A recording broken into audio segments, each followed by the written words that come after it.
Hello friends, welcome to geography Gyan. और इस video में हम जानने का प्रयास करेंगे एग्रीकल्चर को। और चैप्टर 4 है हमारा 10th क्लास की ज्योग्राफी में, इसको हम समझने का प्रयास करेंगे। इससे पहले हम इस चैनल पे ऑलरेडी आपके साथ डिस्कस कर चुके हैं चैप्टर 3। तो चैप्टर 1, 2, 3 आपके इस वीडियो के आई बटन में शो हो जाएंगे, तो उन वीडियोज़ को भी आप अवश्य देखिए ताकि आपकी जो भी ज्योग्राफी से रिगार्डिंग नॉलेज है वो एनहांस हो सके। चलिए शुरू करते हैं। एग्रीकल्चर की बात आए तो एग्रीकल्चर आपकी इंडिया के मामले में बहुत इंपॉर्टेंट कंट्री है, क्योंकि यहाँ पर 2/3 पॉपुलेशन है वो आपकी इंगेज है एग्रीकल्चर एक्टिविटीज़ में। एग्रीकल्चर एक प्राइमरी एक्टिविटी है जिसको हम प्रोड्यूस करते हैं, जो भी फसल है, फूड है, वो आप कंज्यूम भी कर लेते हैं। तो ये आपके लिए बहुत इंपॉर्टेंट है, आपके जीवन के लिए बहुत इंपॉर्टेंट रहती है। फूड ग्रेन्स की बात करें तो आपके अकेले खाने से लेकर दूसरे प्रोडक्ट्स में भी काम आता है। फॉर एग्जांपल आपके रॉ मटेरियल है वो आपके वेरियस इंडस्ट्रीज का भी आपका एग्रीकल्चर के जो भी आउटपुट है वो लिए जाते हैं। तो इंडस्ट्री को चलाने के लिए भी एग्रीकल्चर की बहुत ज़्यादा नीड है। तो ये आपका डिपेंड है एग्रीकल्चर पे इंडस्ट्री। ठीक है, वो आप समझ पाए होंगे। अभी टाइप्स ऑफ फार्मिंग की बात करें तो प्रिमिटिव सब्सिस्टेंस फार्मिंग का नाम आता है सबसे पहले, और ये बहुत ही छोटे खलिहान, स्मॉल पैचेस ऑफ लैंड में आपका ये प्रैक्टिसेस की जाती हैं। और प्रिमिटिव जो टूल्स हैं, जो भी आपके एंशिएंट टाइम के जो टूल्स हैं, उनका यूज़ करके हो दो डिगिंग स्टिक्स के थ्रू, फैमिली और कम्युनिटी लेबर के थ्रू आपकी फार्मिंग की जाती है। इस फार्मिंग को ये फुल्ली डिपेंड रहती है मॉनसून पे, नेचुरल फर्टिलिटी ऑफ सॉइल पे, और आपकी जो भी कंडीशंस हैं वो आपके टाइम टू टाइम आपका एनवायरनमेंट के अकॉर्डिंग चलती रहती है। तो ये पूरा आपका एनवायरनमेंट पे ही आधारित रहती है। इसमें कोई भी आपका जो भी एडवांस मेथड यूज़ नहीं किया जाता। स्लैश एंड बर्न जो एग्रीकल्चर है, जिसमें खेत हैं, उसमें फसल लेने के बाद उसको जला दिया जाता है, और जब भी उसकी फर्टिलिटी है वो इंक्रीज हो जाती है, उसके बाद हम उस जगह पर फिर से एग्रीकल्चर करना शुरू कर देते हैं। तो ये प्रैक्टिसेस आपके बहुत ज़्यादा देखने को मिलती है। जून की बात करें तो नॉर्थ ईस्टर्न स्टेट्स में आपका जून इसका नाम रखा जाता है, आपका दीपा बस्तर में रखा जाता है, अंडमान निकोबार में रखा जाता है, पमलाऊ आपका मणिपुर में रखा जाता है। यही स्लेश एंड बर्न का अलग अलग नाम से यहाँ पर रीजन्स के अकॉर्डिंग डिस्ट्रीब्यूट किया हुआ है। सेकंड की बात करें तो इंटेंसिव सब्सिस्टेंस फार्मिंग आती है। इस फार्मिंग में आपका प्रैक्टिसेस की जाती हैं वो हाई पॉपुलेशन प्रेशर की जो लैंड होती है वहाँ पे प्रैक्टिसेस की जाती हैं। लेबर है वो इंटेंसिव फार्मिंग में आपकी हाई डोजेज प्रोवाइड की जाती हैं, biochemical inputs high doses provide की जाती हैं, और इरिगेशन का बहुत ही ज़्यादा आपका प्रोडक्शन को बढ़ाने के लिए यूज़ किया जाता है। अभी थर्ड की बात करते हैं तो कमर्शियल फार्मिंग आता है। तो कमर्शियल फार्मिंग वो फार्मिंग होती है जिसमें हम हाइयर डोजेज मॉडर्न इनपुट्स को इंक्लूड करते हैं। For example high yielding variety seeds use किए, केमिकल फर्टिलाइजर्स यूज़ किए, इंसेक्टिसाइड यूज़ किए, पेस्टिसाइड यूज़ किए। इस तरीके से आपके जो भी मॉडर्न इक्विपमेंट्स हैं वो आपके कमर्शियल फार्मिंग में ज़्यादा यूज़ किए जाते हैं। फॉर एग्जांपल आपके राइस की बात की जाए तो कमर्शियली आपका क्रॉप है वो आपका हरियाणा में देखने को मिलता है राइस।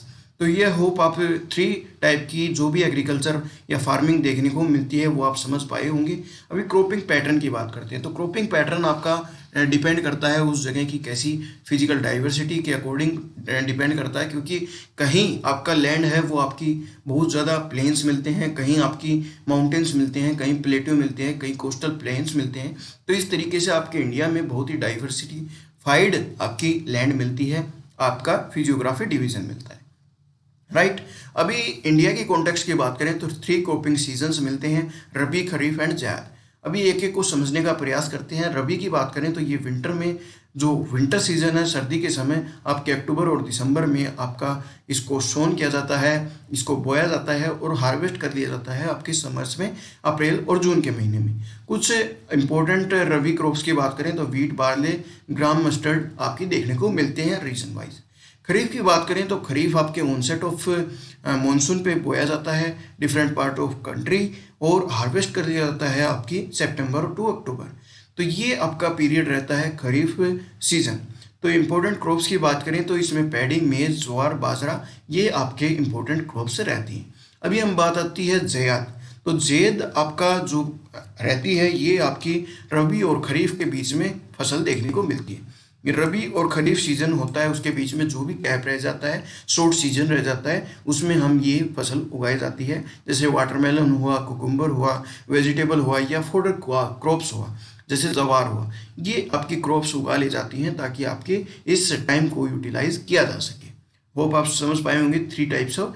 अभी मेजर क्रॉप्स की बात करते हैं, तो इंडिया में मेजर क्रॉप्स कौन कौन सी उनको हम आगे डिस्कस करेंगे।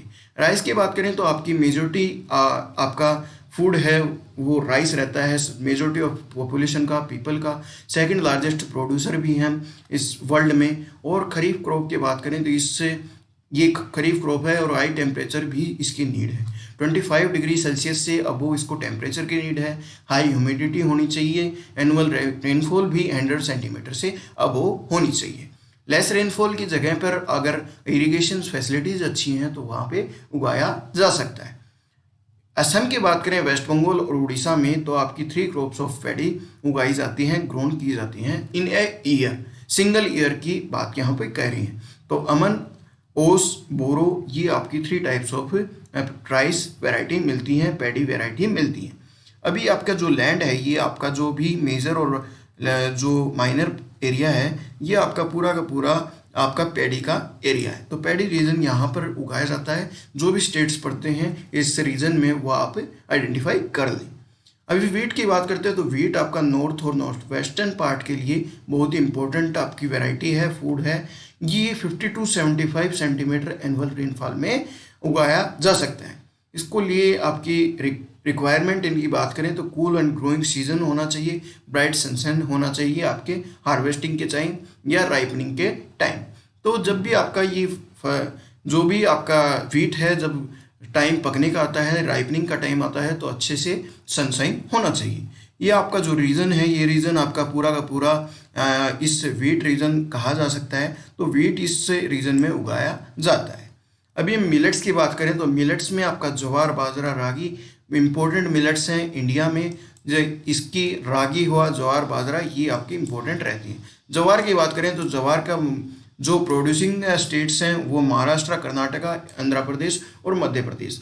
मेजर रागी प्रोड्यूसिंग स्टेट्स की बात करें तो Karnataka, Tamil Nadu, Himachal Pradesh, Uttarakhand, Sikkim, Jharkhand and Arunachal Pradesh. Bajra producing states की बात करें तो राजस्थान, उत्तर प्रदेश, महाराष्ट्र, गुजरात एंड हरियाणा। मेज़ की बात करते हैं तो मेज़ भी आपकी दोनों तरीके से यूज़ किया जाता है, आपके food as well as fodder. तो ये खरीफ क्रॉप है और इसकी रिक्वायरमेंट है वो टेम्परेचर आपका 21 to 27 डिग्री सेल्सियस होना चाहिए। आपकी वेल ओल्ड एलोवेल सॉइल में ये उगाया जाएगा। तो बांगर है, बांगर रीजन्स में ज़्यादा मेज़ की प्रोडक्शन देखने को मिलता है ओल्ड एलोवियल सॉइल में, ठीक है। तो मेजर प्रोड्यूसिंग स्टेट्स की बात करें तो कर्नाटका, मध्य प्रदेश, उत्तर प्रदेश, बिहार, आंध्र प्रदेश और तेलंगाना में आपका ये क्रॉप अच्छे से उगाई जाती है। पल्सेस की बात करें तो पल्सेस आपके लार्ज प्रोड्यूसर है इंडिया और कंज्यूमर भी है वर्ल्ड में। हम प्रोड्यूस भी बहुत अच्छा करते हैं और हम कंज्यूम भी बहुत अच्छा करते हैं। इसके लिए क्योंकि ये आपका बहुत ही इम्पोर्टेंट रहता है और आपके लिए बहुत बॉडी के लिए बहुत ही इम्पोर्टेंट रहती है। तो इसमें लेगुमिनियस क्रॉप्स है ये आपकी, और इसके अलावा ये नाइट्रोजन का फिक्सिंग का भी एक इम्पोर्टेंट सोर्स है। क्योंकि जब भी आपकी फर्टिलिटी है वो लैंड की डिक्रीज हो जाए तो आपकी अगर पल्सेस उगा दी जाएँ तो उसकी फर्टिलिटी ऑटोमेटिक आपकी इंक्रीज हो जाती है। और ये प्रैक्टिसेस आपके रोटेशन विद अदर क्रॉप्स के जरिए आपकी प्रैक्टिसेस इंडिया में देखी जा सकती हैं। मेजर पल्सेस के प्रोडक्शन स्टेट्स की बात करें तो मध्य प्रदेश, राजस्थान, महाराष्ट्र, उत्तर प्रदेश और कर्नाटका मिलते हैं। फूड क्रॉप्स और अदर जो ग्रेन्स हैं उनकी बात करें तो शुगर केन की बात करते हैं। तो शुगर केन है वो आपका 21 degree Celsius to 27 degree Celsius annual आपका क्लाइमेट होना चाहिए, टेम्परेचर होना चाहिए। एनुअल रेनफॉल की बात करें तो 75 डिग्री सेंटीमीटर टू 100 सेंटीमीटर आपका रेनफॉल होनी चाहिए। Major sugar cane producing states की बात करें तो Uttar Pradesh, Maharashtra, Karnataka, Tamil Nadu, Andhra Pradesh, Telangana, Bihar, Punjab and Haryana. Oil seeds की बात करें तो ऑयल सीड्स में आपका डिफरेंट ऑयल सीड्स देखने को मिलती है। 12% आपका जो टोटल क्रॉप्ड एरिया है उसमें उगाया जाता है आपका, और सेकंड लार्जेस्ट प्रोड्यूसर भी हम ऑयल सीड्स के मामले में इंडिया है। मेन ऑयल सीड्स की बात करें तो आपके groundnut, mustard, coconut, sesame, soybean, castor seed, cotton seed, linseed and sunflower आपके मिलते हैं। तो ये आपके ऑयल सीड्स से बहुत ज़्यादा इंपॉर्टेंट रहता है। टी की बात करें मतलब कि चाय, तो चाय आप ज़्यादातर पेरेंट्स आपके पीते होंगे या आप भी पीते होंगे, तो ये आपके बहुत ही इंपॉर्टेंट है। और ट्रॉपिकल और सब ट्रॉपिकल रीजन्स में क्लाइमेट में आपका ये प्लांट इजीली ग्रो होता है।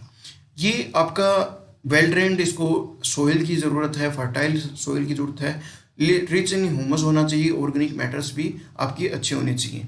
रिक्वायरमेंट की बात करें तो वार्म एंड मॉइस्ट आपका फ्रोस्ट फ्री क्लाइमेट चाहिए all over India, all over year, ठीक है। जहाँ भी ये रीजन रहेंगे वहाँ पर ये फसल उगाई जाती है, टी उगाई जाती है। मेजर प्रोड्यूसिंग स्टेट्स की बात करें तो असम, दार्जिलिंग, जलपाईगुड़ी डिस्ट्रिक्ट, वेस्ट बंगाल, तमिलनाडु, केरला में देखने को मिलता है। अपार्ट की बात करें तो हिमाचल प्रदेश, उत्तराखंड और आपके मेघालय, अरुणाचल प्रदेश, आंध्र प्रदेश, त्रिपुरा में भी आपका कंट्री में उगाया जाता है, लेकिन मेजरली आपका इन रीजन्स में ही उगाया जाता है, ठीक है। होप आप समझ पाए होंगे जो भी मैं कहना चाह रहा हूँ। कॉफ़ी की बात करें तो कॉफ़ी आपकी बहुत ही इम्पोर्टेंट है, और बाबा बुदीन की जो हिल्स हैं उनसे इनकी इंट्रोड्यूस हुआ है। इनिशियली ये माना जाता है कि बाबा बुदीन की हिल्स से ये इनिशिएट हुआ है, इनिशियली वहीं से ये इंट्रोड्यूस हुआ है। टोटल कल्टीवेशन की बात करें तो ये आपकी नीलगिरी इन कर्नाटका, केरला और तमिलनाडु में कॉफ़ी का प्रोडक्शन अच्छा खासा होता है। हॉर्टिकल्चर की बात करें तो हॉर्टिकल्चर क्रॉप्स है वो आपके ट्रॉपिकल इंडिया है वो आपका बहुत ही इंपॉर्टेंट है, क्योंकि यहाँ पर टेम्परेट फ्रूट्स हैं, ट्रॉपिकल एंड टेम्परेट फ्रूट्स आपके अच्छे होते हैं। मैंगोज की बात करें तो मैंगो आपका महाराष्ट्र, आंध्र प्रदेश, तेलंगाना, उत्तर प्रदेश एंड वेस्ट बंगाल में अच्छा देखने को मिलता है। ऑरेंजेस आपके जो संतरे हैं वो आप जानते होंगे फेमस भी है, नागपुर के जो संतरे हैं वो बहुत ही फेमस हैं। बनाना की बात करें तो केरला, मिजोरम, महाराष्ट्र, तमिलनाडु में मिलता है ज़्यादा प्रोड्यूसिंग। और लीची, guava Uttar Pradesh, Bihar, pineapple Meghalaya, grapes Andhra Pradesh, Telangana, Maharashtra. Apple की बात करें तो आपका वालनट जम्मू कश्मीर, हिमाचल में जिक्र आपका मिलता है और इसकी ग्रेट डिमांड है वर्ल्ड वाइड, तो ये इम्पोर्टेंट है। इंडिया की बात करें तो आपका P, cauliflower, onion, cabbage, tomato, brinjal और पोटैटो आपके इम्पोर्टेंट प्रोड्यूसर इंडिया इस मामले में भी है। तो ये आपका रहा। नॉन फूड क्रॉप्स की बात करें मतलब कि ये हमारा फूड के रूप में यूज़ नहीं करते, रबर की बात करते हैं। तो रबर ट्रॉपिकल एंड सब ट्रॉपिकल एरियाज़ में उगाया जा सकता है। जिसकी रिक्वायरमेंट की बात करें तो मॉइस्ट एंड ह्यूमिड क्लाइमेट की ज़रूरत है। रेनफॉल इसको 200 सेंटीमीटर से ज़्यादा रेनफॉल की ज़रूरत है। टेम्परेचर की बात करें 25 डिग्री सेल्सियस इसको ज़रूरत है। रबर की इम्पोर्टेंट इंडस्ट्रियल रॉ मटेरियल रहता है, और इन्हें मेनली केरला, तमिलनाडु, कर्नाटका, अंडमान निकोबार आइलैंड और गारा हिल्स जो मेघालय में है वहाँ पे सबसे ज़्यादा प्रोडक्शन इसका देखने को मिलता है। फाइबर क्रॉप्स की बात करें तो जूट, कॉटन और आपका सिल्क रहता है, ये आपकी बहुत ही इंपॉर्टेंट रहती है। कॉटन की बात करें तो कॉटन आपका ड्रायर पार्ट्स में ब्लैक जो कॉटन सोइल है, पिछले चैप्टर में हमने डिस्कस किया था आपकी सोइल्स के बारे में, तो ये ब्लैक कॉटन सोइल का जो रीजन है उसमें ये उगाई जाती है। दक्कन प्लेटू में बहुत अच्छा देखने को मिलता है। हाई टेम्परेचर की नीड है इसके हाई लाइट रेनफॉल चाहिए, इरिगेशन चाहिए, और 210 फ्रॉस्ट फ्री डेज की ज़रूरत है, मतलब कि पाला रहित 210 दिनों की ज़रूरत इसको रहती है। ब्राइट सनशाइन चाहिए, क्योंकि इसका जो फ्लावरिंग का टाइम है उस समय आपकी ब्राइट सनशाइन होगी तो अच्छे से प्रोडक्शन हो पाएगा। महाराष्ट्र, गुजरात, मध्य प्रदेश के, कर्नाटका, आंध्र प्रदेश, तेलंगाना, तमिलनाडु, पंजाब, हरियाणा और उत्तर प्रदेश में कॉटन की जो प्रोडक्शन है वो अच्छी खासी देखने को मिलती है। जूट की बात करते हैं हम, तो जूट आपका वेल ड्रेन्ड और फर्टाइल सोइल्स में देखने को मिलता है और फ्लड प्लेन्स में भी देखने को मिलता है। ये आपका एवरी ईयर जो आपका फ्लड का टाइम जो सोइल है वो रिन्यू हो जाती है, तो उस जगह पर बहुत अच्छा खासा देखने को मिलता है। हाई टेम्परेचर की ज़रूरत है इसको, रिक्वायरमेंट आपके ग्रोथ के टाइम, और वेस्ट बंगाल, बिहार, असम, उड़ीसा और मेघालय में अच्छी खासी प्रोडक्शन जूट की देखने को मिलती है। आपकी आज़ादी से पहले बांग्लादेश आपका इम्पोर्टेंट पार्ट रहता था जूट प्रोडक्शन के लिए, ये आपका फर्दर पॉइंट यहाँ पे मैं ऐड करता हूँ। टेक्नोलॉजिकली और इंडस्ट्रियल इंस्टीट्यूशनल रिफॉर्म्स की बात करें तो आपका एग्रीकल्चर को बढ़ाने के लिए ग्रीन रिवोल्यूशन लाया गया, ताकि आपकी जो प्रोडक्शन है उसको इंक्रीज किया जा सके और हम ज़्यादा से ज़्यादा आपका प्रोडक्शन कर सकें। एस्टिमेटेड के बाद कुछ आपकी ग्रामीण बैंक्स का इनिशिएटिव लिया गया, ताकि जो फार्मर्स हैं उनको सपोर्ट किया जाए, और कोऑपरेटिव सोसाइटीज़ भी बनाई गई ताकि वहाँ से आपके लोअर रेट्स में इंटरेस्ट वहाँ से मिल सके। केसीसी का इनिशिएट किया गया किसान क्रेडिट कार्ड, ताकि उनको फार्मर्स को फ़ायदा पहुंचा सके। एग्रीकल्चर सेक्टर की बात करते हैं तो दोस्तों, ये एग्रीकल्चर सेक्टर है वो डे बाय डे आपका कम होता जा रहा है। इंडस्ट्रियल और सर्विस सेक्टर है वो आपका इंक्रीज होता जा रहा है, जिसमें ज़्यादा पॉपुलेशन आपका भागीदारी भी दे रही है, क्योंकि एग्रीकल्चर हमारा है वो आपका उस पर ध्यान भी कम है, और आज के दिन जो किसान है वो अच्छे से अपने बच्चे को पढ़ा भी नहीं पाता, खिला भी नहीं पाता। तो इम्पोर्टेंट आपकी बात है, आज के दिन किसान ये नहीं चाहता कि उसका बच्चा है वो किसान बने। तो ये एक इम्पोर्टेंट सिनेरियो है, और इस ग्राफ के थ्रू टेबल 4.1 के थ्रू आपकी एनसीईआरटी में भी बुक में ये टेबल शो होगी, तो उसमें आप बता सकते हैं, देख सकते हैं। ये रियल एस्पेक्ट्स है। इम्पैक्ट की बात करें तो एग्रीकल्चर के लिए ग्लोबलाइजेशन से हम इम्पैक्ट ये है कि हम अगर हमारे कंट्री में शॉर्टेज ऑफ फूड ग्रेन्स मिलती है तो हम कहीं से ग्लोबलाइजेशन के थ्रू अपने कहीं से इंपोर्ट कर सकते हैं। अगर हमारे पास एक्सेसिव है तो हम उसको एक्सपोर्ट भी कर सकते हैं। तो ग्लोबलाइजेशन का इम्पोर्टेंट एस्पेक्ट है, और एग्रीकल्चर पे इसका बहुत इम्पोर्टेंट रहता है। अभी आप इस चैनल पे ये जो वीडियो देखी अभी आपको बहुत अच्छी लगी होगी, ऐसी मैं आशा करता हूँ। अगर कोई भी डाउट्स हैं तो आप कमेंट सेक्शन के थ्रू मेरे से पूछ सकते हैं, आप फ्री हैं। और इस वीडियो को ज़्यादा से ज़्यादा लाइक करें, ज़्यादा से ज़्यादा लोगों के साथ शेयर करें, ताकि वो भी इस वीडियो से अपना चैप्टर क्लियर कर सकें। तो आपने अगर चैनल सब्सक्राइब किया है तो बहुत बहुत थैंक यू आपका, और नहीं किया है तो कर लीजिए। आपको आने वाले टाइम में नोटिफिकेशन मिल सकती हैं और इम्पोर्टेंट एस्पेक्ट से मिल सकते हैं। धन्यवाद। जय हिंद, जय भारत। खुश रहिए, अच्छे रहिए।